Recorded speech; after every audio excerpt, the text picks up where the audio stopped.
Le trouble de déficit de l'attention, avec ou sans hyperactivité, TDAH, est un trouble caractérisé par un schéma continu d'inattention ou d'hyperactivité qui interfère avec le fonctionnement et le développement.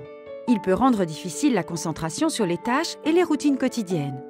Mais le TDAH ne signifie pas que tu ne peux pas te concentrer. Dans certains cas, cela signifie que tu te concentres intensément sur quelque chose qui n'est peut-être pas une priorité. Certaines personnes le décrivent comme un sentiment constant d'accablement ou de paranoïa. Eh bien, pendant des années, les personnes atteintes d'un TDAH ont été stigmatisées et étiquetées comme paresseuses, procrastinatrices, faibles ou irresponsables.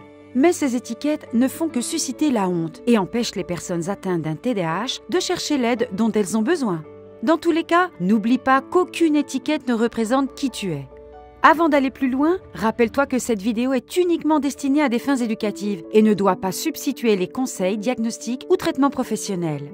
Cela dit, voici 5 signes qui indiquent que ce n'est pas de la paresse, mais que tu pourrais souffrir d'un TDAH. Numéro 1. L'histoire de ton enfance.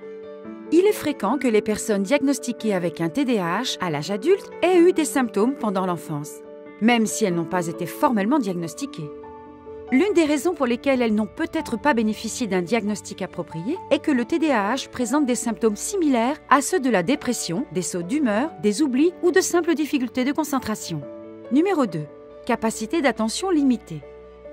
En ce qui concerne les similitudes entre le TDAH et la dépression, la plus courante est la capacité d'attention limitée. Mais la différence entre elles est la cause de cette limitation. Une personne atteinte d'un TDAH a une capacité d'attention limitée en raison de ce trouble. Il n'y a pas de raison définitive pour laquelle l'inattention est l'un des symptômes. Cependant, les chercheurs pensent que des différences entre la structure du cerveau peuvent jouer un rôle. Ce n'est pas que tu es incapable de rester concentré, c'est que quelque chose d'autre attire l'attention de ton cerveau. Le TDAH peut également entraîner une hyperfocalisation sur quelque chose. Cela peut paraître paradoxal, mais on peut aussi considérer qu'il s'agit d'une capacité d'attention faible ou limitée, ou, pour le dire autrement, d'une capacité d'attention sélective. Numéro 3. Laisser les choses en suspens. En raison de leur faible capacité d'attention, les personnes atteintes d'un TDAH ont tendance à laisser les choses en suspens.